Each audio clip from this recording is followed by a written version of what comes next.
Tonight, as the noise of the present begins to soften, imagine that you are walking away from electric light, away from the bright screens and crowded shelves of the modern world, and into a much older darkness, the kind of darkness known by people who read beside a small oil lamp, who listened for the turn of a wooden door in a stone corridor, and who believed that written words could carry a human voice beyond the boundary of death. Before you lies no single building, no perfect hall filled with every book ever written, but a long chain of rooms scattered across vanished cities, clay tablets resting in baskets, papyrus rolls tied with cords, wooden labels hanging from shelves, leather manuscripts folded in chests, bamboo slips bound with silk, palm leaves pierced and threaded, each object quiet, fragile, and patient, each one waiting for hands that may never return. These are the lost libraries of the ancient world, places where kings gathered omens. Priests guarded rituals, merchants recorded debts, doctors compared symptoms, poets preserved old songs, astronomers watched the night sky, and scholars tried to arrange the entire universe into words. Many of these libraries disappeared through fire, war, neglect, damp, insects, political collapse, or the simple exhaustion of materials that were never meant to survive for thousands of years. Others were not destroyed in one dramatic night at all. They faded room by room, shelf by shelf, as salaries stopped being paid. Roofs began to leak, languages changed, and new generations chose not to copy what old generations had treasured. The story of a lost library is therefore rarely only the story of a flame. It is also the story of silence, of abandoned desks, empty storerooms, broken catalogues, and the slow separation of a text from the people who once knew how to read it. Yet even silence has texture, and if we move gently through it, we can sometimes recover the shape of what was there. A scratched title on the edge of a tablet, a quotation preserved by a later writer, a list of books whose books themselves have vanished, a charred scroll too delicate to open, or a single line copied by a patient student centuries after the original library had fallen. Tonight we will follow those traces not in haste, and not as a catalogue of disasters, but as a quiet journey through the rooms where ancient memory once slept. Long before the word library existed, long before shelves were built for rows of bound volumes, people learned to make memory physical. A spoken promise could be forgotten. A harvest could be disputed. A king could die. A priest could misremember the order of a ceremony. But a mark pressed into clay could remain in the cities of southern Mesopotamia, where rivers brought fertile soil and unpredictable floods. Temple households and palaces managed grain, animals, fields, labor, and trade on a scale too large for memory alone. Small clay tablets began to carry signs for quantities and goods. At first, these signs were close to pictures: a vessel, a head of grain, an animal, a number. But over generations, the marks became more abstract, made with the angled impression of a reed stylus. The resulting wedge-shaped script is now called cuneiform, and it was adapted to several languages across many centuries. A tablet could be small enough to fit in the palm, or broad enough to carry a long composition. Fresh clay accepted mistakes and corrections. Dry clay could be stored, and baked clay could outlive the room that held it. An irony runs through the earliest history of libraries. Fire destroyed roofs and shelves, but it sometimes hardened clay tablets and helped them survive. The catastrophe that ended a collection could become the accident that preserved it. The first collections were often archives rather than libraries in the modern sense. They gathered records produced by an institution, rations issued to workers, deliveries of barley, assignments of land, legal judgments, letters, inventories, and accounts. But the boundary between archive and library was never perfectly fixed. In a temple complex or palace, practical records might rest near hymns, incantations, lexical lists, mathematical exercises, and stories about gods and heroes. Scribes needed training, and training required examples. Students copied signs again and again. First simple wedges, then lists of words, then proverbs, model contracts, prayers, and literary passages. Some tablets preserve the uncertain hands of beginners, others display the controlled beauty of masters. Through this education, a text became more than information. It became a tradition of copying, correction, and interpretation. Every surviving line depended on someone deciding that it deserved to be written again. In the ancient city of Nippur, sacred to the god Enlil, excavators found thousands of tablets and fragments, many connected with scribal education. There were lexical lists that organized words by subject, lists of trees, stones, animals, professions, cities, and divine names. There were bilingual texts that helped readers move between Sumerian and Akkadian. There were myths, hymns, lamentations, mathematical tables, and legal forms.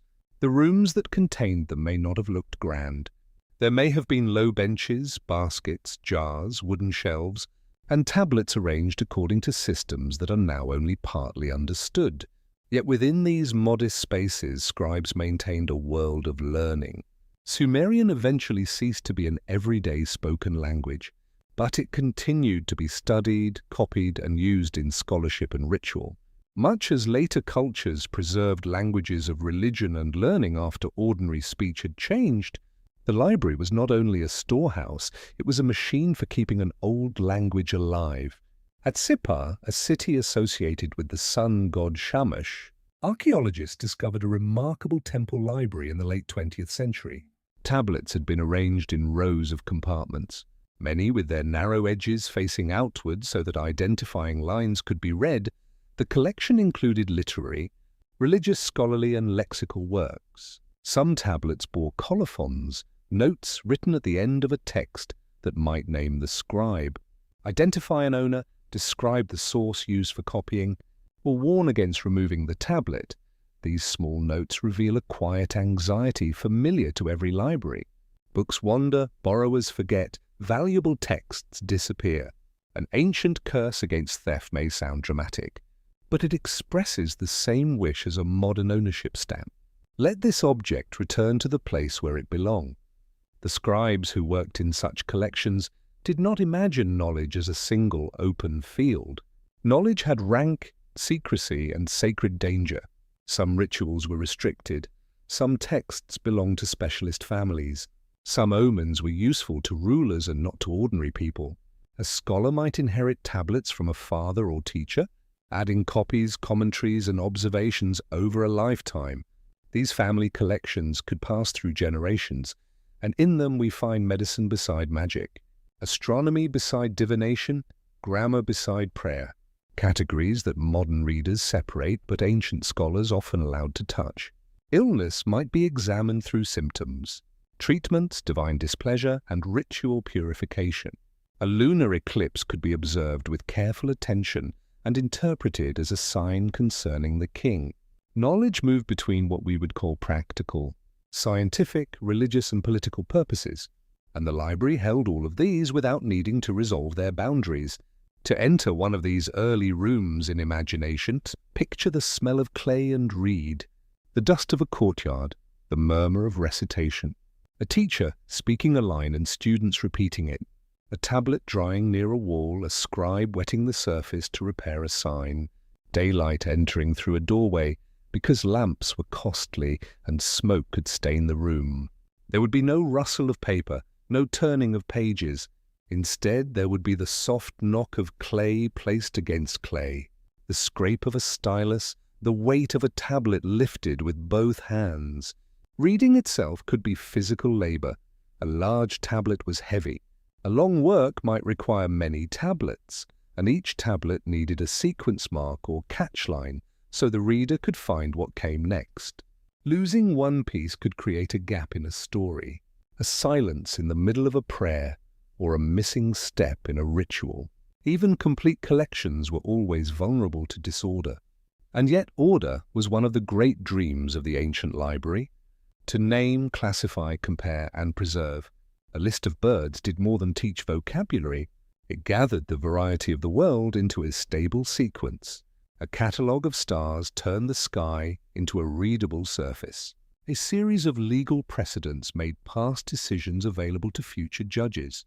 An omen collection joined one event to another across generations. If this appeared in the heavens, then that followed on earth. The library promised that experience did not need to vanish when a witness died. It could be stored, consulted, and extended. But this promise was never complete. Perhaps most ancient writing has been lost, and what survives is shaped by chance, by the durability of clay, by the dryness of deserts, by the habits of collectors, by the interests of excavators, and by the unequal power of institutions that could afford scribes. What we call ancient knowledge is therefore an island chain rising above a drowned landscape.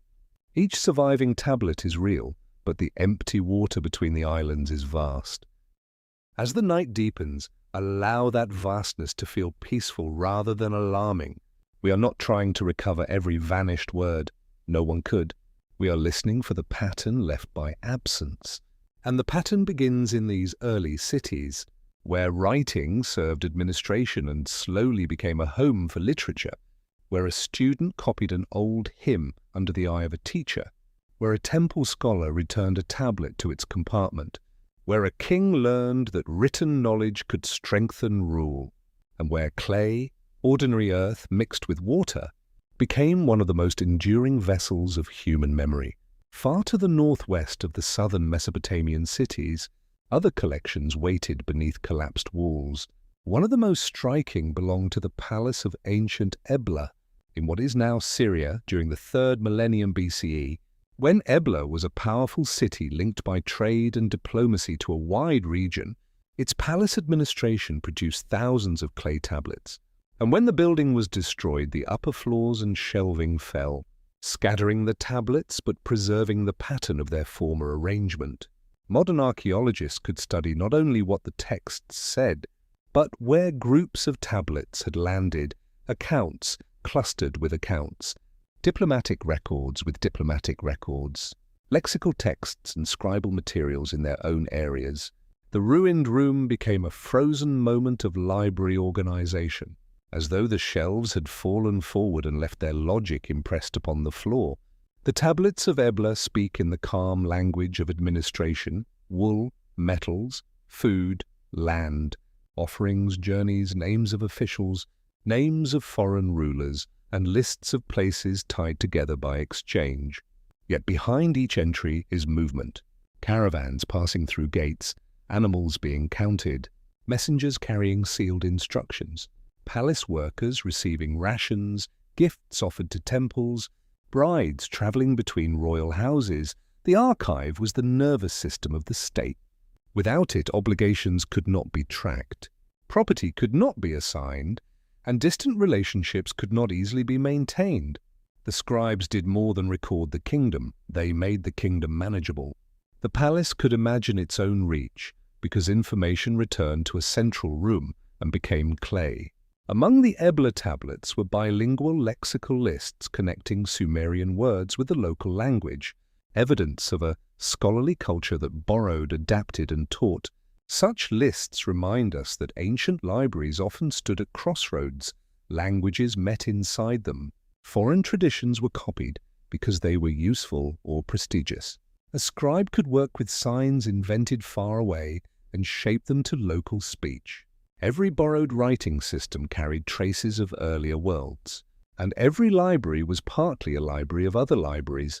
A text might travel as a diplomatic gift, a student might copy from a master tablet, a conquered city might surrender its scholarly works, a merchant might bring a prayer or tale from a distant port. Knowledge moved along the same roads as silver, cedar, wine, grain, and cloth. Centuries later, in central Anatolia, the Hittite capital of Hattusa gathered another great body of tablets. The city stood among rocky hills, enclosed by walls and monumental gates. Within its palaces and temples, scribes wrote in several languages and scripts: Hittite, Akkadian, Hurrian, Sumerian, and others. The collection reflects an empire that ruled diverse peoples and negotiated with powerful neighbors. There were royal annals, treaties, instructions, prayers, festival descriptions, oracles, myths, inventories, and letters. The famous peace treaty between the Hittites and the Egyptian pharaoh Ramesses II belongs to this diplomatic world, preserved in versions from both sides, a reminder that international agreements depended upon exact wording, witnesses, divine guarantees, and copies stored where rulers could consult them. The tablet rooms of Hattusa were not simply passive repositories. Scribes revised texts, combined traditions, translated rituals, and adapted foreign myths to new settings. One composition could exist in several versions, copied at different times, sometimes with gaps marked because the exemplar was damaged. A phrase such as "the tablet is broken" could be carried into a new copy, preserving not the missing words, but the memory that words were missing. This is one of the quietest forms of honesty in the ancient library. The scribe did not invent what could not be read. He left an absence visible. Many Hittite tablets include colophons describing the work, identifying its sequence, or noting whether the series was complete. Some texts were organized as sets: the first tablet, the second tablet, the third tablet if a tablet was missing. The ritual or narrative could become difficult to perform or understand. Librarians and scribes needed to know not only where a text was stored, but how its pieces belonged together. Wooden shelving has vanished, labels have decayed, and the exact furniture of the rooms is uncertain. Yet the tablet still carries signs of a cataloguing mind: titles, opening lines, sequence numbers, and closing formulas, each one a thread that once connected an object to a system. Hattusa eventually fell during the broad disruptions that ended the Late Bronze Age, but its library did not disappear entirely. Fire, collapse, and burial protected many tablets. The city was abandoned, languages changed, political centers shifted, and the people who could read the script became fewer until the writing itself passed out of living knowledge. A library can survive physically while becoming silent. Its books present but unread. This happened repeatedly in antiquity. Scripts vanished, pronunciations were forgotten, and names of gods became puzzles. The clay waited through centuries of rain, roots, earthquakes, and human footsteps, until excavation and decipherment returned voices to signs that had long seemed mute. Near the eastern Mediterranean coast, at Ugarit, another library world came to light. The city flourished as a trading center connected to Egypt, Anatolia, Mesopotamia, Cyprus, and the Levant. Its scribes used several languages and scripts, including a compact alphabetic cuneiform system written with wedge-shaped signs. This script represented sounds in a way different from the large sign inventories of Mesopotamian cuneiform, and its discovery opened a body of poetry, ritual, correspondence, and administration from a culture whose literature had been almost entirely unknown. The libraries and archives of Ugarit were found in the royal palace, temples and private houses, a fact that widens our picture of ancient book ownership. Not all important collections belonged directly to kings, scholars, priests, and officials could maintain libraries within their homes. One house associated with a high official contained diplomatic and scholarly texts. Another held religious compositions. The city's written culture was distributed, connected by trained scribes who shared methods while serving different institutions. In these rooms were myths concerning the storm god Baal, the sea, death, fertility, and divine conflict, works whose rhythms and images illuminate the wider cultural world of the ancient Levant. Imagine a Ugaritic scribe at dusk, the harbour beyond the city still noisy with late arrivals, copper from Cyprus, timber from inland forests, jars of oil and wine, unfamiliar sailors speaking in several tongues inside the house. The scribe checks a tablet against an older copy, perhaps a ritual text needed for an approaching festival, perhaps a letter from a foreign court, perhaps a lesson for a student. The library around him is not enormous, but it is dense with relationships. Every tablet points outward to a temple, a palace, a trading partner, a god, a teacher, or a remembered ancestor. This is how ancient collections often work. They were not isolated temples of pure thought. They were embedded in daily power, devotion, exchange, and family life. Then came the violence and instability that swept through the eastern Mediterranean around the end of the 13th and beginning of the 12th centuries BCE. Ugarit was destroyed and never rebuilt as the same city. One of its last surviving letters seems to carry the tension of approaching danger. Enemy ships, absent troops, uncertainty. The details remain debated, but the mood is unmistakable. A state trying to understand events faster than events can be recorded. No librarian closed the collection carefully for posterity. No final catalogue was completed. Rooms burned, roofs fell. Tablets were buried where they had been used. The library became an archaeological deposit. These lost collections of Ebla, Hattusa, and Ugarit teach a gentle but important lesson. A library is always shaped by the society around it. Palace libraries depend on palaces. Temple libraries depend on rituals and priesthoods. Private libraries depend on families. Schools depend on teachers and students. When the supporting world collapses, the texts lose their network of care. Even durable clay can be scattered, and less durable materials vanish almost without trace.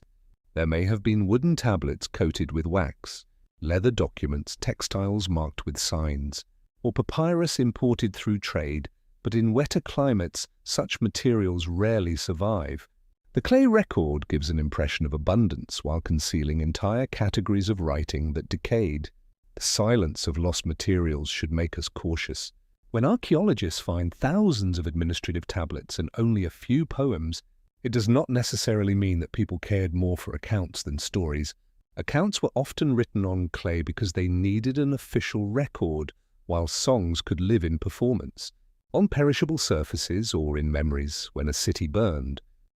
A tax list might survive while a beloved cycle of tales disappeared. The ancient library we reconstruct is filtered by material, and material has preferences. Clay favors the pressure of a reed and the dryness of burial. Papyrus favors arid air, parchment favors careful storage. Wood favors extraordinary luck. Oral literature favors living communities. Every medium chooses what kind of immortality is possible. As you continue through these ruined rooms, let the names drift slowly. Ebla, Hattusa, Ugarit, cities once busy enough to believe their records would always matter. Each library was complete only for a moment, perhaps on an ordinary afternoon when every tablet was in place and every trained reader still alive. After that moment, change began. A loan was not returned. A copy cracked, a language shifted, a dynasty ended, a wall fell. Yet enough remained for us to sense the intelligence of the people who arranged those collections, their desire to hold the world still long enough to understand it, and their quiet faith that marks made by hand could be trusted across time. Among all the rulers who gathered ancient texts, few pursued the task with the determination of Ashurbanipal, king of the Neo-Assyrian Empire in the 7th century BCE. His capital at Nineveh stood on the eastern bank of the Tigris, near the modern city of Mosul, and from this center he governed an empire extending across much of the Near East. Assyrian kings are remembered for conquest, siege, tribute, and the carved reliefs that displayed royal power. But Ashurbanipal also presented himself as a learned ruler, a king capable of reading difficult signs, debating scholars, and understanding the traditions preserved in old tablets. Whether every detail of this royal image was literal or carefully shaped propaganda, the result was a collection of extraordinary range. The group now called the Library of Ashurbanipal includes more than 30,000 tablets and fragments excavated from the ruins of Nineveh. Not 30,000 complete books, for many pieces belong to broken tablets, and some texts appear in multiple copies, but even as fragments they form one of the richest surviving bodies of ancient scholarship. The collection contained myths, epics, hymns, prayers, rituals, medical works, omen series, astronomical observations, lexical lists, commentaries, royal inscriptions, letters, and administrative records. Here survived versions of the Epic of Gilgamesh, including the flood story that astonished 19th century readers when George Smith recognized it among the fragments. Here also survived portions of the great medical compendia used by learned practitioners, and long series that interpreted unusual births.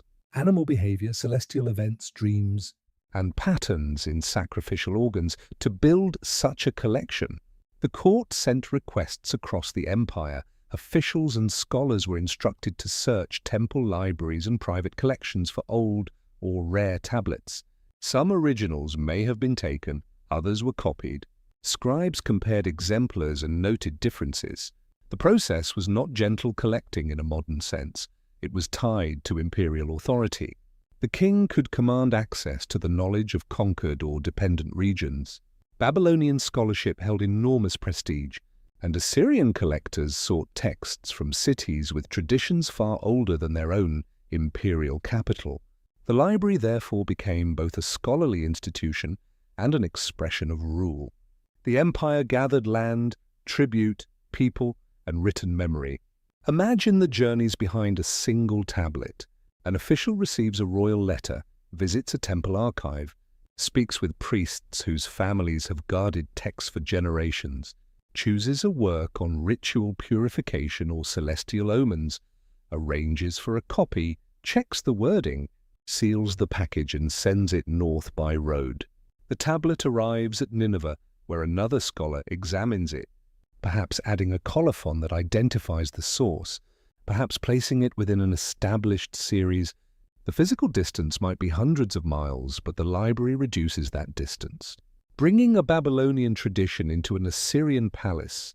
When enough works are collected, the king can claim not merely to possess tablets, but to possess the accumulated wisdom of the lands he rules. The collection was not arranged exactly like a modern public library. Access was likely limited to court scholars, scribes, diviners, physicians, and officials whose work served the king. Knowledge in the palace had immediate political value. Omens could guide decisions, rituals could protect the ruler, medical texts could address illness, ancient precedents could strengthen claims of legitimacy, and literary works could place Assyria within a grander history of kingship. The scholars who served the court wrote reports interpreting the sky and other signs. Sometimes they disagreed, sometimes they reassured, sometimes they advised ritual action. Their learning was practical because the safety of the king was understood to be connected with the safety of the land. One of the most ambitious bodies of material concerned medicine. The Nineveh Medical Encyclopedia gathered centuries of diagnostic and therapeutic knowledge into organized sequences. Symptoms were described from head to foot. Treatments could involve plants, minerals, bandages, washing, spoken formulas, and ritual measures. Modern categories do not fit neatly. The physician and the exorcist worked within overlapping understandings of disease. Yet the careful arrangement of symptoms shows sustained observation and editorial discipline. The library allowed practitioners to compare cases beyond the memory of one lifetime. A complaint seen by an earlier healer could be made available to a later one, and the experience of generations could be compressed into clay. Other series watched the heavens. Mesopotamian scholars recorded eclipses, planetary appearances, unusual weather, and the timing of celestial events. Their observations were connected to divination. But they also demanded accuracy, continuity, and comparison. The night sky returned in cycles, and a library made cycles visible across years. A scholar could examine what had been seen before and what had followed. The work required patient attention, clear records, and a tradition strong enough to outlast individual observers.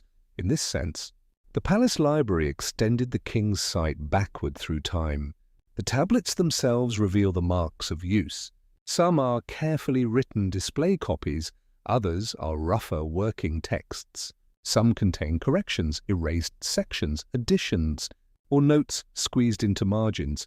Many end with colophons naming Ashurbanipal and declaring that the tablet belongs to his palace. Several warn that anyone who removes, alters, or fails to return it will face divine anger. Such warnings tell us that the collection was handled, borrowed, and vulnerable, even inside the palace. Librarianship required control. A tablet misplaced in the wrong room could be almost as lost as one buried beneath a city. Then Nineveh fell in the late 7th century BCE. A coalition of Babylonian and Median forces attacked the Assyrian heartland, The capital was captured and devastated. Palaces burned, reliefs cracked, roofs collapsed, and the empire that had seemed terrifyingly permanent dissolved with remarkable speed. The library was broken and buried, but once again clay behaved differently from papyrus. Heat that would have consumed scrolls hardened many tablets. Destruction sealed the collection beneath debris. The readers died or dispersed, the political purpose vanished, and the language of the texts eventually passed beyond ordinary understanding. Yet the physical signs remained. For more than 2,000 years, the broken tablets rested in the mound of Kuyunjik. Then 19th century excavators searching for the cities described in ancient texts opened trenches through the ruins. Austin Henry Layard and Hormuzd Rassam were among those connected with discoveries at Nineveh. Vast numbers of fragments were transported to the British Museum, often with limited archaeological recording by modern standards. Pieces from the same tablet could become separated, and the enormous task of joining fragments began. The library was rediscovered. But it was rediscovered as a puzzle. The puzzle continues. A fragment may carry only a few signs. Its edges broken, its original position unknown. Another fragment in a different drawer may complete a line. Scholars compare handwriting, clay, thickness, curvature, content, and the pattern of breaks when two pieces join. A sentence may return after 26 centuries. Digital imaging and databases now help researchers search the collection, but the work still depends upon trained eyes and deep knowledge of language. Every successful join is a small act of reconstruction, not a restoration of the ancient library as it stood, but a new pathway through its ruins. The story of Gilgamesh shows what such recovery can mean. The epic had circulated in several forms and languages long before Ashurbanipal, but tablets from Nineveh preserved an important version. Its king begins powerful and restless, journeys with his companion Enkidu, confronts monsters and loss, and ultimately faces the human limit of mortality. When 19th century scholars pieced together the flood episode, readers recognized a story that resembled the biblical flood narrative. The discovery transformed modern understanding of the relationship between Mesopotamian literature and later traditions. Yet the tablet was not written for modern comparison. It belonged to a much older conversation about kingship, friendship, grief, fame, and the desire to escape death. There is something fitting about finding this poem in a ruined library. Gilgamesh seeks a form of permanence and learns that human beings cannot keep life forever. The library around his story also failed to remain whole, but fragments carried the voice onward. Not untouched, not complete, but present enough to speak. The epic survived because generations copied it before Nineveh, because Ashurbanipal gathered copies, because clay endured collapse, because excavators recovered fragments, because scholars learned to read cuneiform, and because institutions preserved the pieces. Survival was not one miracle, it was a chain of decisions and accidents. Ashurbanipal may have believed that royal ownership could secure knowledge, but no empire can make a library eternal. Power assembled the collection. Power also drew enemies toward the capital after the palace burned. The king's name remained on tablets that no longer belonged to him. Ownership passed into archaeology, scholarship, museums, and global debate. The fragments now carry complicated histories of excavation and removal, as well as ancient composition. They remind us that rediscovery is never neutral. Modern collections are built through their own systems of power, and a lost library can be found while still remaining far from the landscape where it was made. For the sleeping mind, however, Nineveh may be imagined without argument for a moment. The palace corridors are cool. A lamp trembles beside a row of tablets. A scholar reads the closing line of a long composition and presses a final mark into damp clay. Outside, guards change their watch on the walls. The river moves through darkness, the empire feels secure, and the library rests in ordered rooms. No one in that hour knows that the shelves will fall. No one knows that the language will be forgotten and recovered. They know only the work before them, the next sign, the next line. The careful return of the tablet to its place, to the southwest, along the Nile. Writing developed in a different material world. Egypt had clay for seals and labels, stone for monuments, wood for boards and coffins, leather for certain manuscripts, but its most famous writing surface was papyrus, made from the pith of a plant that grew in the river marshes. Strips were laid in crossing layers, pressed, dried and smoothed. Sheets could be joined into rolls, light enough to carry and broad enough for long texts. Papyrus allowed writing to travel easily, but it demanded protection from moisture, insects, rough handling and fire. In the dry Egyptian climate, fragments have survived in tombs, rubbish heaps, temple deposits and abandoned settlements. Yet the great institutional collections of the Nile Valley are mostly gone. Their wooden shelves decayed, their rolls unrolled into dust, burned, reused or scattered. Egyptian temples maintained places of learning sometimes known by the translated name House of Life. These institutions were connected with scribes, ritual knowledge, medicine, theology, and the copying of sacred texts. Their exact form varied across time and place, and they should not be imagined simply as public libraries. They belonged to temple communities and guarded specialized traditions. Priests copied hymns, funerary compositions, calendars, lists of offerings, mythological works, medical recipes, and instructions for ceremonies. A temple library could be both workshop and archive, its texts active in ritual rather than merely stored for reading.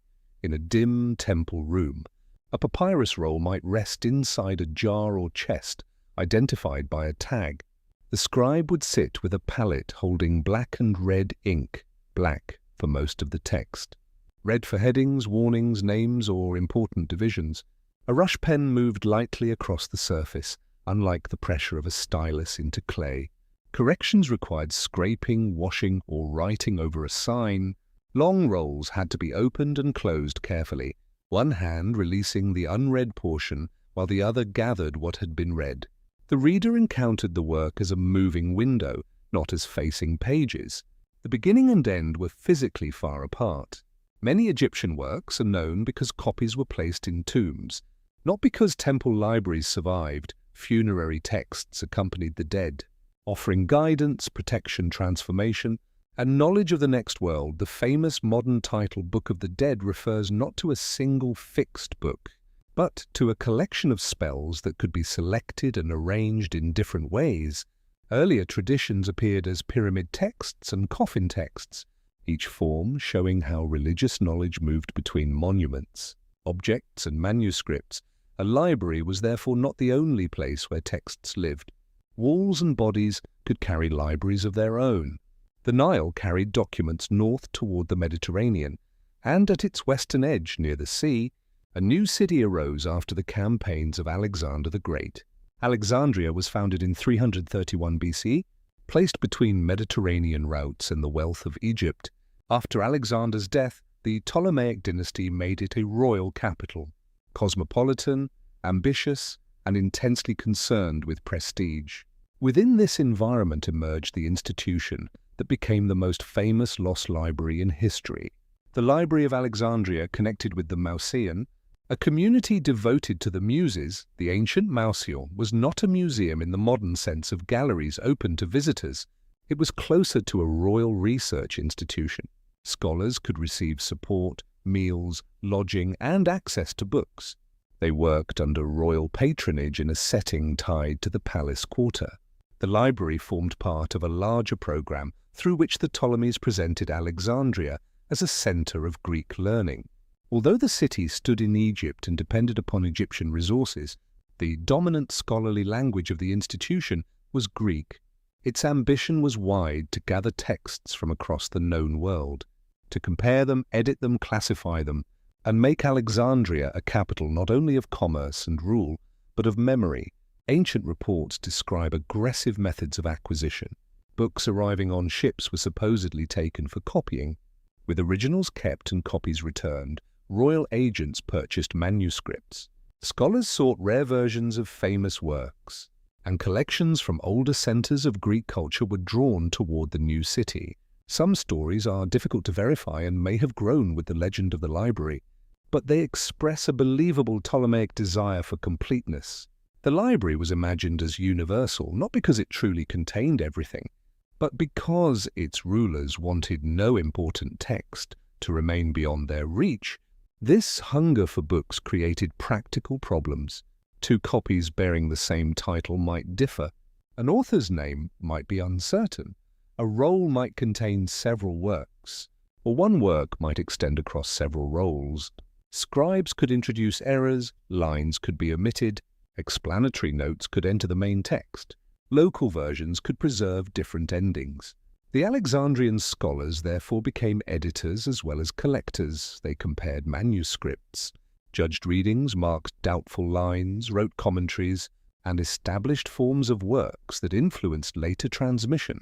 Zenodotus, one of the early figures associated with the library, worked on Homeric texts. Later scholars, such as Aristophanes of Byzantium and Aristarchus, continued traditions of grammatical and textual study.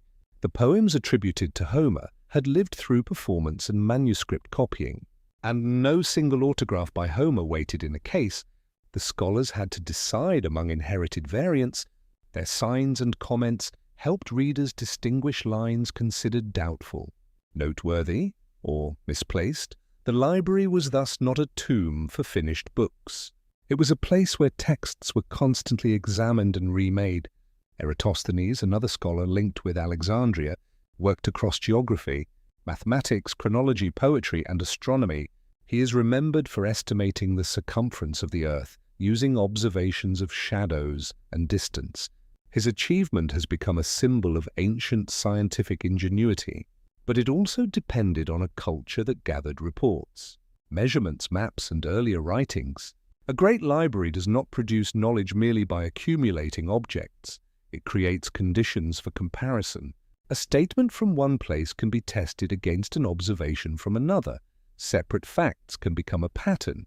Callimachus, poet and scholar, is associated with the Pinaikes, a vast bibliographical work that organized authors and texts by categories. The original catalogue is lost, known through fragments and later references. But its existence reveals the scale of the challenge. A collection becomes usable only when readers can locate what it contains. The Pinaikes reportedly listed authors, biographical details, titles, opening words, and the extent of works, perhaps measured in lines. It was more than an inventory, it was a map of Greek literature as Alexandrian scholarship understood it, and like every map, it shaped the territory it described. The categories chosen by catalogers influence memory, poets are separated by genre, historians placed with historians, philosophers with philosophers.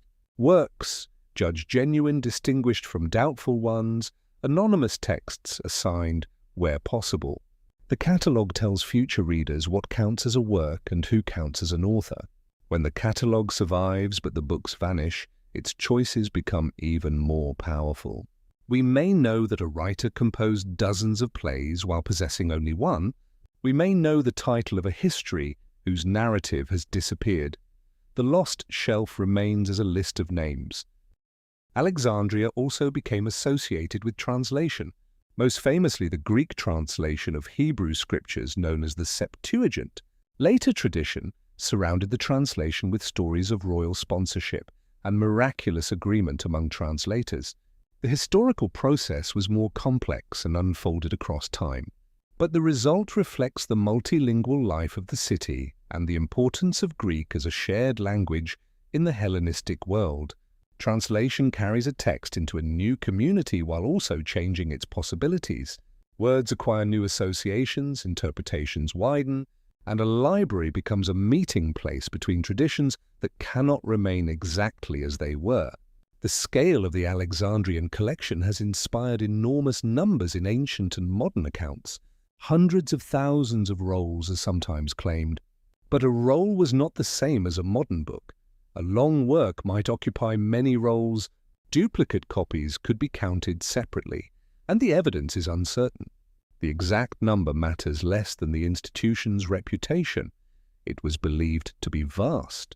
Scholars traveled to work there, rulers competed with it, and later generations treated its disappearance as the greatest symbol of knowledge lost. Yet the daily reality was probably less dreamlike than the legend.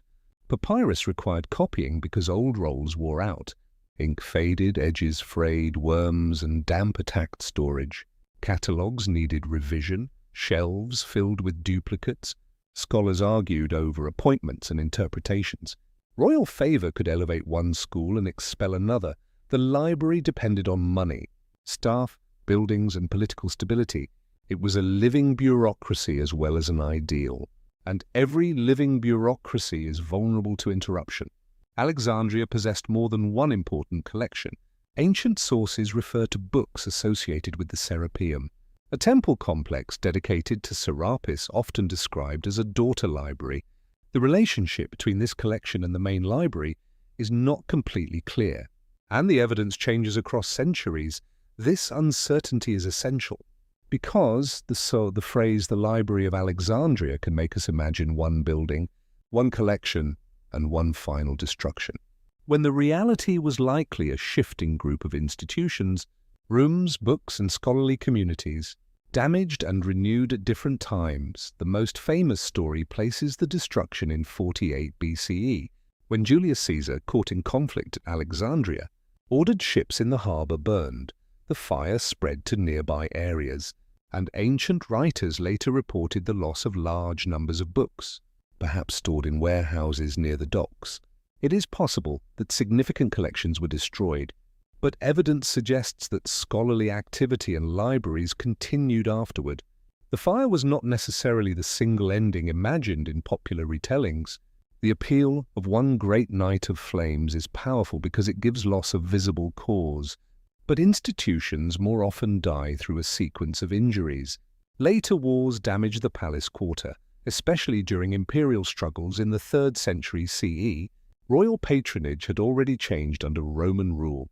Scholarly communities shifted, papyrus rolls needed continual replacement, and parts of the old institution may have disappeared without a chronicler marking the final day.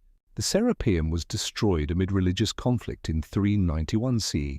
Though scholars debate how many books remained there at that time, still later, legends blamed the Arab conquest of the 7th century and told of scrolls burned to heat bathhouses. But these stories were recorded many centuries after the supposed event and are widely treated with skepticism. The lost library, therefore, has no simple death scene. Caesar's fire, civil war, urban destruction, religious conflict, reduced funding, changing institutions, and the decay of papyrus may all belong to the larger story. None alone needs to carry the entire burden. Alexandria faded as a library before it became immortal as a symbol. Later generations imagined every unwritten invention, every vanished tragedy, every forgotten discovery burning in its rooms. This imagination tells us as much about modern longing as it does about ancient shelves. What was truly lost cannot be measured. The works of many Greek dramatists survive only in titles or fragments. Histories disappeared. Philosophical schools are known through opponents. Poems remain in quotations. Scientific treatises became rumors of achievement. But not every missing work was ever housed at Alexandria, and not every work stored there existed in only one copy. Texts circulated through many cities and private collections. Loss occurred across the entire ancient world through countless failures to recopy. The legend gathers all those disappearances into one place because the mind prefers a single flame to a million quiet extinctions.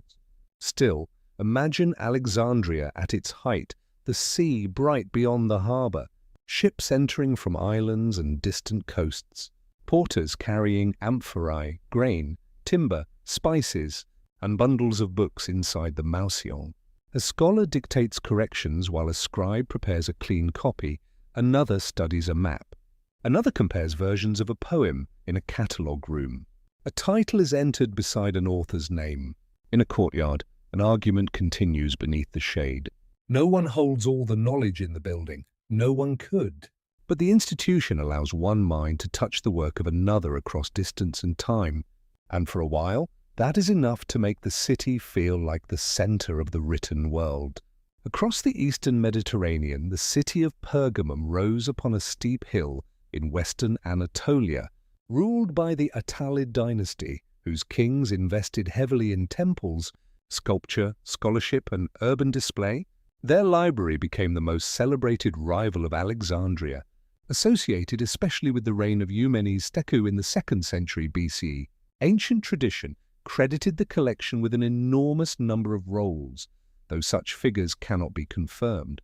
What matters is that Pergamum acquired a reputation strong enough to enter stories of competition between kingdoms. Collecting books had become a form of diplomacy and prestige. A king who gathered learning could present his court as heir to Greek culture. The library stood near the sanctuary of Athena on the Acropolis. Its rooms are often reconstructed from surviving foundations, with spaces for storage and reading, niches or shelving along walls, and a large statue of Athena presiding over the principal chamber. The exact architectural interpretation remains debated, yet the setting is suggestive, knowledge beside a goddess of wisdom. High above the surrounding plain, scrolls gathered within a sacred and royal landscape. Visitors climbing toward the complex would feel that scholarship belonged to the identity of the city. Pergamum is closely linked in popular memory with parchment, a writing surface made from prepared animal skin. The word parchment is connected linguistically with the name Pergamum, and a later story claimed that Egyptian rulers restricted papyrus exports to hinder their rival, forcing Pergamene craftsmen to develop parchment. The story is probably too neat. Animal skins had been used for writing long before the Attalid library, but Pergamum may indeed have become an important center of production and refinement. Parchment had advantages. It could be durable, written on both sides, scraped and reused, and eventually folded into codices, though it was expensive and required skilled preparation. The rivalry between Alexandria and Pergamum reveals the political life of libraries. Scholars could be recruited, manuscripts purchased, copied or contested, rulers competed to own authoritative texts, and stories circulated about deception, scarcity, and royal ambition. One tradition claimed that Mark Antony later gave the Pergamene collection to Cleopatra, perhaps to replace losses at Alexandria, but the tale is uncertain and may reflect moralizing about luxury and desire rather than a literal transfer of 200,000 rolls. Ancient library history is full of such numbers and dramatic gifts, and each must be held gently, neither accepted without question nor dismissed without listening to what the story meant. Pergamum was also a medical center associated with the sanctuary of Asclepius, and centuries later the physician Galen grew up in the city. He worked within a world where books, teachers, anatomical knowledge, philosophical argument, and clinical experience intersected. Galen's own writings survived in large part because readers continued copying them across Greek, Syriac, Arabic, and Latin traditions. His career reminds us that the fate of a text depends less on one original library than on movement between many communities. A work copied in several languages gains multiple paths through history, while a masterpiece stored in only one room may vanish with a leaking roof. The royal dynasty of Pergamum eventually bequeathed its kingdom to Rome, and the city continued under Roman rule, but the great library fades from the record, perhaps diminished, dispersed, absorbed, or transformed. There is no universally accepted scene of destruction, no certain last librarian, no surviving catalogue that allows us to walk the shelves. The collection became lost in the quiet manner common to ancient institutions, its fame outliving its furniture, its name surviving more clearly than its books. In the Greek world, libraries had existed in many forms before and beside the royal foundations. Poets, philosophers, statesmen, and teachers owned texts, cities kept laws and decrees, sanctuaries preserved dedications and records. Aristotle was famous for collecting books, and his school relied upon organized knowledge across natural philosophy, politics, poetry, logic, and many other fields. Later stories about the fate of Aristotle's books are tangled. involving inheritance, concealment, damage, sale, and transfer to Rome. Whether every detail is reliable or not, the stories show how easily a private collection could become vulnerable when a founder died. Books might be divided among heirs, hidden during political danger, sold to a wealthy buyer, or altered by editors. Roman elites first encountered large Greek collections through conquest. Victorious generals carried books to Italy along with sculpture and treasure. This movement could be celebrated as cultural enrichment while also representing the displacement of knowledge from conquered cities. Aristocratic households built private libraries, often with separate sections for Greek and Latin texts. Reading became part of cultivated identity. A villa library displayed taste and education. But books were also used, annotated, read aloud, copied by enslaved scribes, discussed at dinner, and consulted by authors composing new works. The late Roman Republic produced plans for public libraries. Julius Caesar reportedly intended to establish one under the direction of the scholar Marcus Terentius Varro, but the project was not completed before Caesar's assassination. Soon afterward, Gaius Asinius Pollio founded a public library in Rome. Later emperors created others in temple complexes, forums, baths, and palaces. Augustus established libraries connected with the Temple of Apollo on the Palatine and the Portico of Octavia. Trajan's Forum included Greek and Latin libraries facing one another across a courtyard. The architecture placed books within the monumental center of imperial life. A Roman public library was not public in the fully modern sense. Access varied, literacy was limited, books were expensive, and many users belonged to educated social groups. Yet these institutions broadened the idea that a collection could serve civic reputation as well as a private household or royal court. Libraries provided places for reading, recitation, research, and display. Portraits of authors might decorate the rooms, cabinets, or wall niches held rolls. Labels identified works, attendants maintained order, and readers could request a text rather than wandering through open stacks. The Roman book trade supported copying on a larger scale, but every copy was made by hand. Accuracy depended upon the exemplar, the skill of the scribe, and the quality of checking. Authors complained about corrupted texts, unauthorized editions, and careless copying. A popular work could circulate widely but in many variants, while an unpopular one might disappear after a few generations. There was no printing press to produce thousands of identical copies. Survival required repeated human labor. The ancient book lived because someone copied it before the old copy failed. Fire remained a constant danger.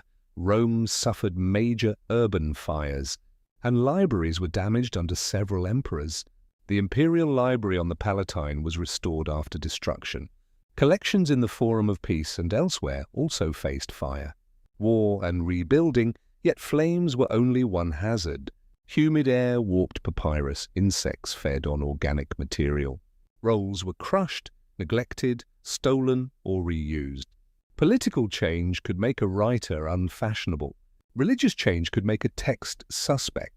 Educational change could remove it from school reading lists. A book did not need to be forbidden to vanish. It only needed to become unnecessary to enough copyists. In Ephesus, on the western coast of Anatolia, the Library of Celsus offered a different kind of monument. Built in the 2nd century CE by the son of Tiberius Julius Celsus Ptolemaianus, a Roman senator and former governor of Asia, the building served as both library and memorial tomb. Its elaborate facade used columns, niches, statues, and layered architectural depth to create an impression of grandeur. The burial chamber of Celsus lay beneath. Joining personal memory with public learning, the message was clear. A life devoted to service and status could be remembered through a gift of books to the city. The interior likely held scrolls in wall niches, with architectural measures helping separate storage from damp exterior masonry. Estimates of the collection vary, and the original books are gone. The structure suffered destruction and later alteration, but the restored facade still allows visitors to imagine the relationship between text and civic theatre. Readers entered beneath the image of benefaction, surrounded by inscriptions naming the donor and virtues represented by statues, wisdom, knowledge, intelligence, and excellence. The library itself became a text about the family that built it. Farther west, near the Bay of Naples, one ancient library survived in a form no one would have chosen. The villa of the papyri at Herculaneum was a luxurious Roman residence with gardens, sculptures, mosaics, and a collection of papyrus rolls. In 79 C, the eruption of Mount Vesuvius buried Herculaneum beneath volcanic material. Intense heat carbonized the scrolls, turning them black and brittle. The same disaster that killed inhabitants and sealed the city also preserved the only substantial library from the classical world to survive in place. When the villa was explored through tunnels in the 18th century, workers found dark, cylindrical objects that looked like pieces of charcoal, burned wood, or fishing nets. Some were discarded or damaged before their nature was understood. When writing became visible within a broken roll, excitement grew, but so did danger. Early attempts to open the papyri often destroyed them. Experimenters cut, peeled, scraped, or unfolded layers that had fused together. An ingenious machine designed by Antonio Piaggio slowly unrolled some specimens, but the process could take years and still leave fragments difficult to read. Roughly 1,100 papyrus rolls were recovered from the villa during the major 18th century discoveries. Many contain Greek philosophical works, especially texts associated with the Epicurean thinker Philodemus, who lived in the 1st century BCE. His writings on ethics, music, poetry, rhetoric, religion, and the history of philosophical schools provide evidence that would otherwise be much poorer. The library may have belonged to a wealthy Roman connected with Philodemus.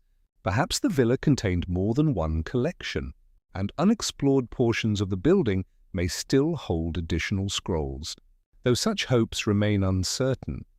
The Herculaneum papyri embody a paradox of preservation. Unburned papyrus in the damp volcanic environment might have decayed completely, while carbonization turned the rolls into fragile shapes that endured. They survived because they were almost destroyed. Modern scholars now use multispectral imaging, X-ray methods, digital reconstruction, and machine learning to detect ink and virtually unfold layers without physically opening them. The work remains difficult because carbon-based ink can resemble carbonized papyrus. Yet recent advances have shown that hidden text can be recovered from sealed scrolls. Imagine one of these rolls before the eruption, pale rather than black, stored on a shelf in a quiet room overlooking gardens and the sea. A reader selects it after bathing, perhaps intending to examine an argument about music or pleasure. The roll is opened, a few columns read, then returned. Outside, Vesuvius gives no clear warning that the ordinary afternoon will become an archaeological boundary. Ash darkens the sky, people flee, doors close. Roofs strain, heat enters the villa. The library is transformed in minutes from a collection for living readers into a message for a future no one could imagine. The texts of Herculaneum are not grand because they represent all ancient literature. They are grand because they are particular. A private philosophical library shaped by one circle of interests. The survival of so many works by Philodemus does not mean he was the most widely read author of the Roman world. It means that his books happened to be present in a villa buried under exceptional conditions. Chance creates strange canons. One household can alter what later centuries know, while entire cities leave only scraps. The Codex gradually changed the physical future of libraries. Instead of a roll, sheets of papyrus or parchment were folded and bound along one edge. The Codex allowed writing on both sides, easier reference to particular passages, compact storage, and the gathering of multiple works within one volume. Early Christians adopted the format with notable enthusiasm.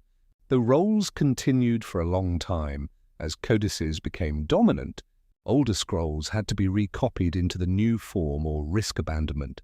This transition saved many texts and doomed others. Librarians and readers chose what deserved the expense of conversion. By late antiquity, the map of learning had changed. Imperial libraries remained important. But monasteries, churches, schools, private scholars, and administrative centers became crucial to transmission. Constantinople gathered collections under emperors who saw themselves as heirs to Rome. Texts were copied in Greek, legal works were organized, theological arguments filled shelves, and disasters repeatedly threatened the city. Fires, riots, sieges, and conquest damaged collections across centuries.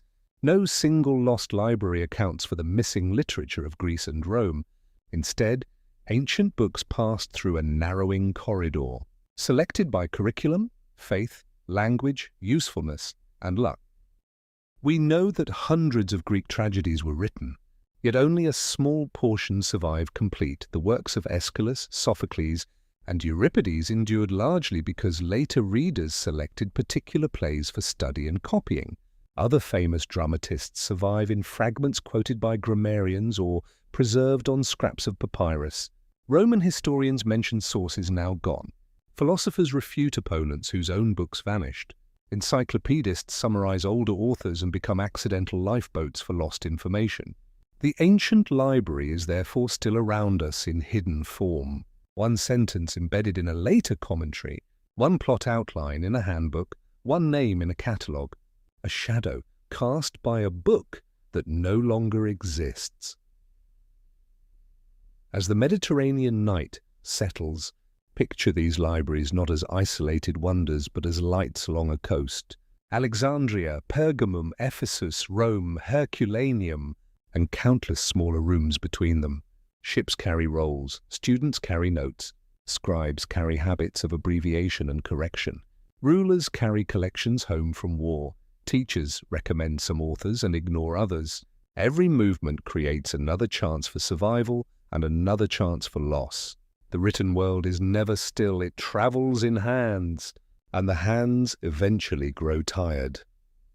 Beyond the Mediterranean, other civilizations created their own systems for preserving written knowledge, sometimes in institutions that resemble libraries, sometimes in forms that do not fit the familiar image of a hall lined with shelves. In South Asia, learning traveled through teachers, monasteries, courts, and oral traditions of extraordinary discipline. Sacred and philosophical works could be memorized with methods designed to preserve sound, sequence, and pronunciation. Writing existed, manuscripts circulated, and centers of study gathered texts, but climate worked relentlessly against palm leaf, birch bark, wood, cloth, and other organic materials. What survives is only a small portion of what must once have been copied. The cities associated with Taxila in the region of present-day Pakistan became famous as places of education and exchange. Students encountered traditions of medicine, statecraft, grammar, philosophy, religion, and practical arts. Yet Taxila was not one university with one central library in the modern sense. It was a changing urban and intellectual landscape. With teachers, monasteries, and institutions active across centuries, its lost books are difficult to count because learning did not depend upon a single royal collection. The very absence of one famous building reminds us that knowledge can be organized through networks rather than monuments. Farther east, Nalanda in the plains of Bihar developed into a great Buddhist monastic and educational center from the early centuries of the Common Era, especially flourishing during the Gupta and Pala periods. Monks and students came from distant regions, including parts of Central, East, and Southeast Asia. They studied Buddhist philosophy alongside grammar, logic, medicine, astronomy, and other fields. Later accounts describe impressive collections and multiple library buildings, though the details are filtered through tradition and cannot all be verified with certainty. What is clear is that Nalanda sustained organized learning for many centuries and became a point through which texts, teachers, and translations moved across Asia. A manuscript at Nalanda demanded constant care. Palm leaves were cut, dried, polished, inscribed, sometimes darkened so the letters could be seen, pierced and tied between protective boards. The bundle could be wrapped in cloth and stored in a chest or cabinet, but heat, humidity, insects, and repeated handling shortened its life. Preservation meant recopying, A manuscript that was not copied eventually disappeared even in peaceful times. Scribes were therefore not merely duplicating books, they were renewing them. Each copy was a bridge over decay. Traveling monks carried parts of these collections outward. Chinese pilgrims, such as Xuanzang and Yijing, studied in India and returned with manuscripts that entered translation projects. Teams of translators, monks, scribes, and editors worked to render Sanskrit and other texts into Chinese, sometimes discussing the meaning of a single term for days. The translated work could then survive even if its source manuscript vanished. As with the movement of Greek medicine into Arabic or Mesopotamian stories into later traditions, translation created a second life. No translation is identical to its source, but difference can be the price of survival. Nalanda declined amid changing political and economic conditions and suffered destructive attack around the end of the 12th century. Later memory often imagines its libraries burning for months, a dramatic image repeated widely. Though the exact scale and duration cannot be firmly established, the center was not erased from history in one simple instant, but its institutional continuity ended. Manuscripts were destroyed, dispersed, or carried elsewhere. Teachers and students moved, and a network that had maintained texts across generations broke apart. The loss was immense, precisely because organic books leave little archaeological trace. Unlike the tablets of Nineveh, no field of hardened palm leaves waited beneath the ruins. In ancient China, writing was placed on oracle bones, bronze vessels, bamboo and wooden slips, silk, and eventually paper before the codex. Texts on bamboo could consist of narrow strips tied together with cords. The strips had weight and bulk. A long work might require many bundles, and broken cords could throw the sequence into confusion. Titles and ordering marks helped readers reconstruct the text, but the physical arrangement was vulnerable. One can imagine a scholar unrolling a bundle across a mat, each strip carrying a vertical line of characters, the work spreading through space like a small fence of words. Royal and imperial courts gathered archives and books. Officials preserved laws, histories, rituals, calendars, maps, administrative reports, and philosophical works. But dynastic change repeatedly transformed these collections. The unification campaigns of the Qin in the 3rd century BCE were followed by the famous order associated with the burning of certain books and punishment of scholars.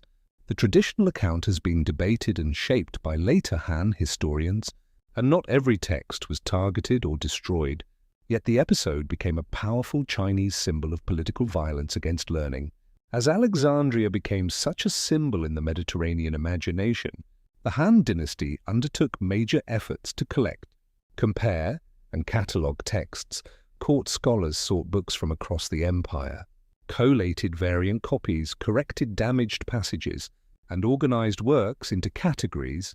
Liu Xiang and Liu Xin are closely associated with this bibliographical project. Their cataloguing helped define the inherited literature of philosophy, poetry, military thought, mathematics, medicine, and technical knowledge. Here again, a catalogue did more than describe shelves. It created an intellectual order, deciding which texts belonged together, which versions were trustworthy, and which names should anchor traditions. Imperial libraries in China faced fire, war, rebellion, relocation, and the repeated collapse of dynasties. Books were lost when capitals fell, but private collectors, local schools, temples, and families could preserve copies beyond the court. Woodblock printing in later centuries transformed the scale of reproduction. Yet before printing became widespread, manuscript survival depended upon labor much as it did elsewhere. The court might gather a magnificent collection, but a humble copy kept in a provincial household could become the ancestor of all later versions. Across the ocean, the civilizations of Mesoamerica created books in forms distinct from the scrolls and tablets of the Old World. Maya scribes produced screenfold codices from bark paper coated with a smooth surface, painting hieroglyphic texts and images concerning calendars, astronomy, ritual history, and divination. books appear in Maya art as precious objects held by gods. Rulers and scribes, courtly centers must have maintained collections. Though tropical conditions destroyed many, warfare and political collapse scattered others. And the Spanish colonial destruction of indigenous books eliminated an unknown number. Only a few pre-colonial Maya codices are generally accepted as surviving. Their folded pages carry tables of celestial cycles, ritual sequences, deities, and calculations. They are not the last books because Maya writing also survives on stone monuments, ceramics, walls, and later colonial manuscripts. But they are rare physical witnesses to a much larger book culture. When we see a painted scribe with brushes and an ink container, we glimpse an entire profession whose libraries have almost completely vanished. The deliberate burning of books in the Americas reminds us that libraries can be attacked because they preserve authority different from that of conquerors. A manuscript may contain not only information, but a calendar, a genealogy, a ritual claim, a map of sacred places, or a language of power. Destroying it can be an attempt to weaken the community that understands it. Yet memory often escapes the fire. People continue speaking, teaching, adapting, and later writing under new conditions. Lost libraries leave descendants in oral tradition and cultural practice, even when shelves are empty. Across all these regions, the same broad truth returns in different materials. Libraries were never just buildings, they were agreements between generations. An agreement that someone would train the next reader, that someone would repair the roof, replace the cord, copy the fading line, remember the catalogue, explain the difficult word, and protect the collection when rulers changed. When any part of that agreement failed, the books became more fragile when several parts failed together. A library could disappear without leaving enough evidence for a name. Modern imagination is drawn to fire because fire is visible. It turns loss into a scene, flames climbing shelves, smoke rolling beneath the ceiling, readers fleeing with whatever they can carry. But ancient libraries were also lost to water, papyrus dissolving in damp rooms, ink running from a leaking roof, river floods entering archives, parchment swelling and growing mold. They were lost to insects making silent tunnels through rolls, to rats nesting among documents, to earthquakes dropping stone onto cabinets, to soldiers using rooms for shelter, to builders reusing old parchment, to officials selling abandoned materials, and to ordinary neglect. A text could vanish while the library remained standing. Perhaps its language was no longer taught. Perhaps its subject became unfashionable. Perhaps a new religious community chose different books. Perhaps the work was too long to copy. Perhaps one damaged exemplar was the last. The final reader may not have known that the copy in his hands had no twin anywhere else.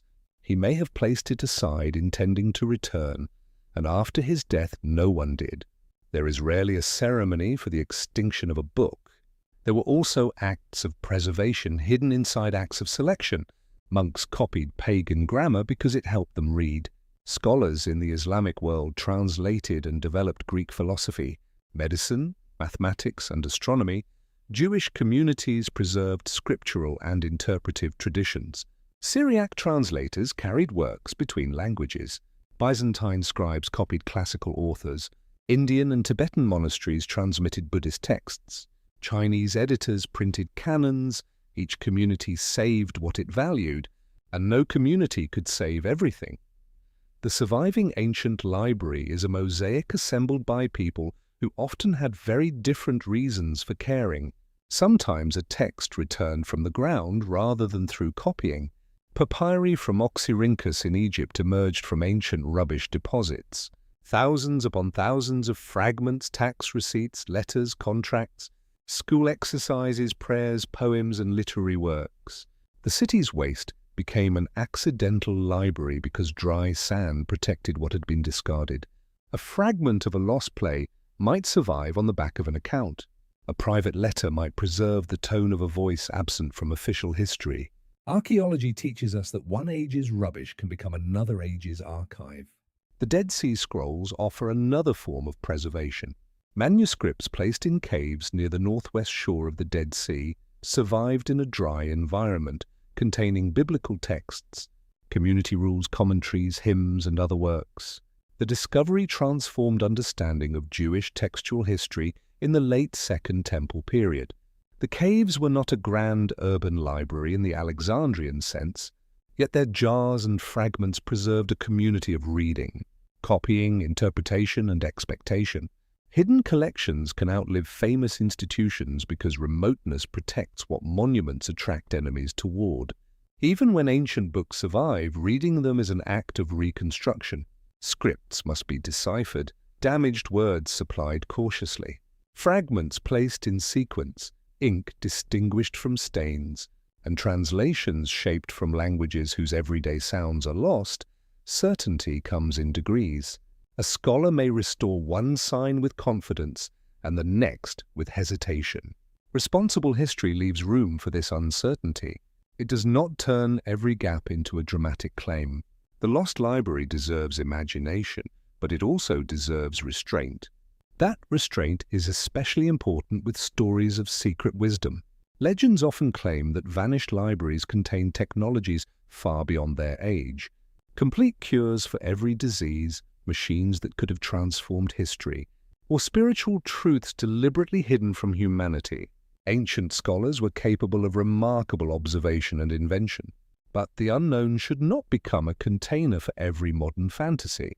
What was lost was valuable enough without exaggeration, poems whose beauty we cannot hear, local histories that would give names to forgotten people, medical experiences recorded before later systems, maps of communities erased by conquest, philosophical arguments known only through enemies, and ordinary records of lives that mattered to those who lived them. The greatest loss may not be a secret invention, but variety. The range of voices narrowed. Elite male authors with strong institutions behind them had better chances of survival than poor writers. Women, provincial communities, minority languages, oral performers, and people whose work was never placed in durable collections. Even within royal libraries, the record favored the needs of power. Taxes, omens for kings, diplomatic treaties, official cults. The absence surrounding these texts is filled with people who spoke, sang, remembered, and taught without leaving objects that museums could display. Now, near the end of the journey, imagine all the ancient libraries at once, not gathered in one impossible city, but glowing faintly across a dark map.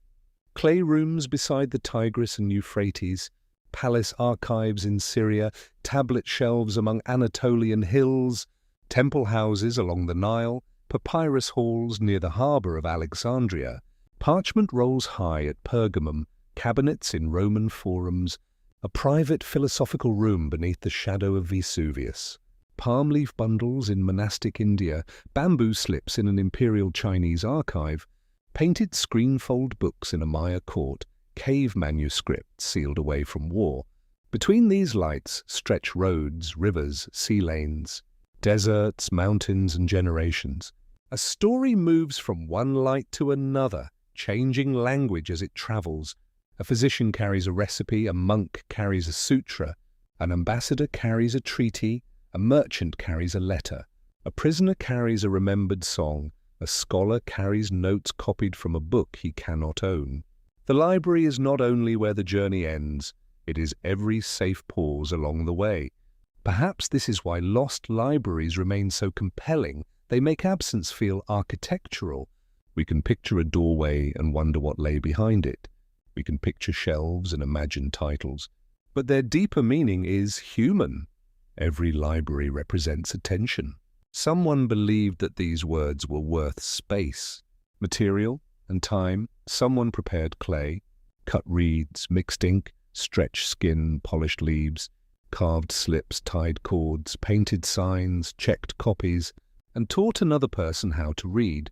The lost library is the accumulated patience of people whose names may be gone, and every surviving fragment carries that patience forward. The corner of a tablet with 3 readable lines, a papyrus strip held between glass, a codex page scraped and written over, a bamboo slip separated from its bundle, a charred roll still closed. None is complete. Yet completeness was always an illusion. Even the greatest library could not contain every story told beyond its walls. Knowledge is not a treasure that can be locked in one room forever. It is a practice, renewed each time one person attends carefully to what another has left. As sleep draws closer, return in imagination to the first quiet corridor. The lamp is lower now, the air cool, the shelves fading into shadow. There is no need to rescue every book tonight. No need to solve the final fate of Alexandria, rebuild Pergamum, reorder Nineveh, or open the sealed papyri of Herculaneum. Let the libraries remain partly lost because their silence is part of their truth. History does not offer a complete room. It offers a key, a broken label, a few surviving words, and the invitation to listen. Somewhere in ancient Nineveh, a scribe once pressed the last wedge into a tablet and lifted his hand. Somewhere in Alexandria, a cataloguer tied a tag to a roll. Somewhere in Nalanda, a copyist threaded fresh leaves between wooden boards. Somewhere in a Maya city, a painter folded a finished book. None could see the long future of the object. None could know whether it would burn, decay, travel, be translated, be buried, or be found. They worked because preservation begins without certainty. The libraries fell, but the desire behind them did not.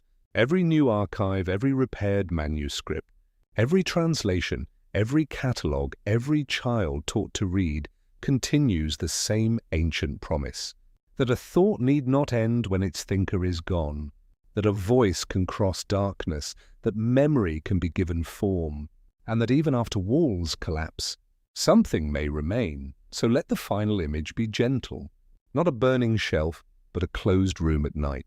Tablets resting in their baskets, scrolls sleeping in their cases, leaves bound between boards, bamboo strips tied in sequence. Outside, empires rise and fade, winds move over abandoned cities, sand gathers against doors, roots enter cracks. Centuries pass without footsteps, and still, within the darkness, the words wait, not all of them, never all of them, but enough to remind the future that the ancient world was filled with readers, and that every lost library was once alive. Long after those rooms were sealed, another kind of library began to form from their remains. Fragments excavated from different cities entered museum drawers, university collections, storerooms and archives. Photographs and hand copies allowed signs to travel again. Catalogues assigned numbers where ancient shelf marks had vanished, and scholars from many countries spent entire careers on objects that a casual visitor might pass in seconds. This modern work cannot recreate the old institutions exactly. Context was lost during early excavation. Collections were divided, ownership remains contested, and every translation reflects choices, yet patient study can restore relationships. A tablet fragment recognized as part of a known series returns to its literary family. A papyrus scrap matched with another piece gains a complete word.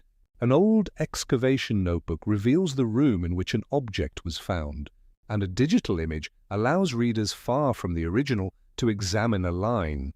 Preservation now means controlling temperature, humidity, light, handling, and storage.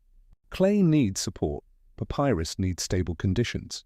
Parchment reacts to moisture. Carbonized rolls can collapse under the slightest pressure. The ancient librarian feared thieves, worms, fire, and royal displeasure.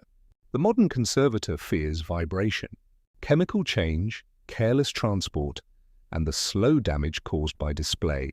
The methods differ, but the responsibility is familiar. Keep the object safe enough that another reader may come. There is comfort in knowing that scholarship itself has become a distributed library. No single person understands every script, region, or period. One specialist reads Akkadian medicine, another studies Greek catalogues, another reconstructs Sanskrit manuscript traditions, another works with Maya hieroglyphs. Their knowledge meets through editions, conferences, databases, classrooms, and conversations. The universal library once imagined by kings is now approached not through royal possession, but through cooperation, always incomplete, always revisable, and less dependent upon one building. Yet the most intimate encounter remains simple. A human eye following a human mark. The distance between writer and reader can be thousands of years, but the action is immediate. A sign becomes a sound becomes a word opens an image. Grain counted in a palace, a child practicing a proverb, a physician describing pain, a poet naming grief, a traveler reporting a road for a moment. The lost room is no longer empty. Carry that image with you as the documentary settles into silence, not the fantasy that nothing has been lost, and not the fear that everything disappears, but the quieter knowledge that memory survives unevenly through care, accident, translation, burial, and return. The ancient libraries could not defeat time. No library can, but they slowed it. They gave thoughts another season, another century, sometimes another millennium. And tonight, by remembering them, we briefly open their doors again.